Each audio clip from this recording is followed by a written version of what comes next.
Part second है वर्ण विचार। ठीक है, चलिए इसे हम पढ़ लेते हैं।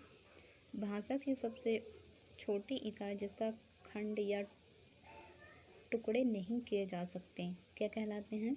वर्ण कहलाते हैं। ठीक है, जिसके हम टुकड़े और अधिक नहीं कर सकते उसे हम क्या कहते हैं? वर्ण कहते हैं। जैसे माली है, इस माली के मतलब आपको खंड करके दिखाए गए हैं, टुकड़े करके दिखाए गए हैं। ठीक है, ये आप लोग देखेंगे। ठीक है, उपयुक्त दो शब्द माली और सियार को ध्यानपूर्वक देखने और पढ़ने से पता चलता है कि प्रत्येक शब्द कुछ ध्वनियों से मिलकर बने हैं। ठीक है, ये किससे बने हैं? पढ़ने से क्या पता चलता है कि ये किससे बने हैं? कुछ शब्द और ध्वनियों से मिलके बने। अब हमारे यहाँ पे देखिए स्वर है, ये आप लोग देख लेंगे। स्वर अयोग्य वह। ठीक है, इसमें क्या लगा है? ये चंद्र बिंदु सॉरी ये बिंदी लगा है, जिसे अंक की मात्रा कहते हैं। इन्हें अनुसार, और ये अनुनासिक जिसमें चंद्र बिंदु लगा है, और ये आह की मात्रा जिसको हम छोटी क्लासेस में बोलते हैं ना, यू विसर्ग लगा है। ये छोटी छोटी ध्वनियाँ वर्ण कहलाती हैं। इनके और टुकड़े नहीं किए जा सकते हैं। ठीक है, इनके हम और टुकड़े नहीं कर सकते हैं। वर्णमाला देखिए, वर्णमाला का अर्थ होता है वर्ण प्लस माला, अर्थात वर्णों का समूह। वर्णों का क्रमबद्ध व्यवस्थित समूह वर्णमाला कहलाता है।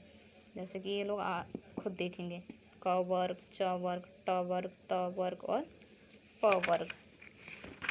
ठीक है, इसके बाद ये जो है आप लोग मतलब ऐसे पढ़ते हैं, ये देखे होंगे आप लोगों बुक्स में। आप जो छोटे बच्चे हैं उन्हें नहीं पहचान होती है कि कौन सा वर्ग कौन सा होता है, तो वो एक ही साथ लिख देते हैं और से पूरा ज्ञात तक। ठीक है, अब यहाँ पे देखिए वर्णों के भेद। वर्णों के भेद दो होते हैं। स्वर जिसको वॉवल्स बोलते हैं इंग्लिश में। ठीक है, जिन वर्णों का उच्चारण स्वतंत्र रूप से होता है वह स्वर कहलाते हैं। हिंदी भाषा में, हिंदी में स्वरों की संख्या 11 होती है। ठीक है, ये स्वतंत्र रूप से बोले जाते हैं और इसकी संख्या कितनी होती है? 11। अब देखिए यहाँ पे स्वर के भेद, 3 भेद होते हैं। ह्रस्व स्वर, दीर्घ स्वर और लुप्त स्वर। ठीक है, अब ह्रस्व स्वर देख लीजिए क्या है। जिन स्वरों के उच्चारण में कम समय लगता है वो कौन से स्वर कहलाते हैं? ह्रस्व स्वर कहलाते हैं। ठीक है, ये 4 होते हैं, ये आप लोग देख लीजिए। दीर्घ, दीर्घ में समझ आ रहा है, लंबा होता है। ठीक है, जैसे क्वेश्चन आंसर आते हैं ना, लघु क्वेश्चन और दीर्घ क्वेश्चन ऐसे आते हैं ना, वही है। ठीक है, स्वर के उच्चारण में ह्रस्व स्वर से दुगना समय लगता है तो ये क्या कहलाते हैं? दीर्घ स्वर। इनकी संख्या कितनी होती है? 7 होती है। ठीक है, लुप्त स्वर देखिए, इन स्वरों के उच्चारण में ह्रस्व स्वर के 3 गुना समय लगता है, मतलब 3 गुना लगता है। ठीक है, अब ये देखिए अन्य स्वर। अनुस्वर, इसकी पहचान मैंने अभी ऊपर भी आप लोगों को बताई थी, फिर भी देख लीजिए। वह स्वर जिनका उच्चारण नाक द्वारा होता है। ठीक है, जैसे ये आप लोग बोल के देखेंगे ना तो आप लोगों को समझ आ जाएगा। जैसे झंडा, मंदिर। अनुनासिक में इनके उच्चारण देख लीजिए नाक और गले द्वारा होते हैं, जैसे ऊँट, चांदनी। विसर्ग में देख लीजिए इनका ह का साउंड आता है पीछे, जैसे पुनः, प्रातः, ह का साउंड आ रहा है ना। ठीक है, इसे हम विसर्ग भी कहते हैं। आगत में देख लीजिए इनका उच्चारण आ तथा ओ की बीच की ध्वनि अ के रूप में होता है।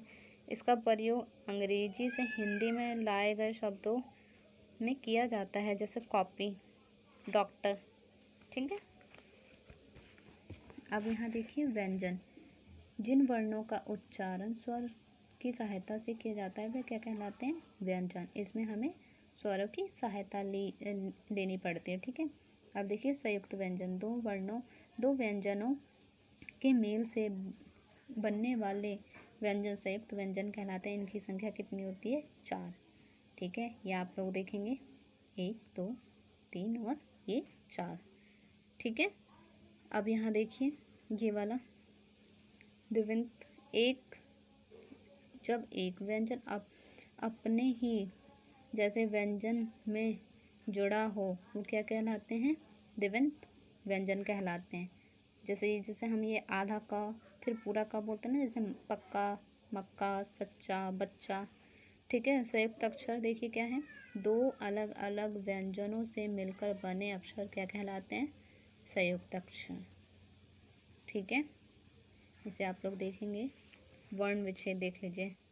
किसी शब्द के एक एक वर्ण को अलग अलग करके लिखना वर्ण विच्छेद कहलाता है। जैसे ये दे रखा है शरबत, इसको अलग करके लिखा है, सज्जन इसको अलग करके लिखा है।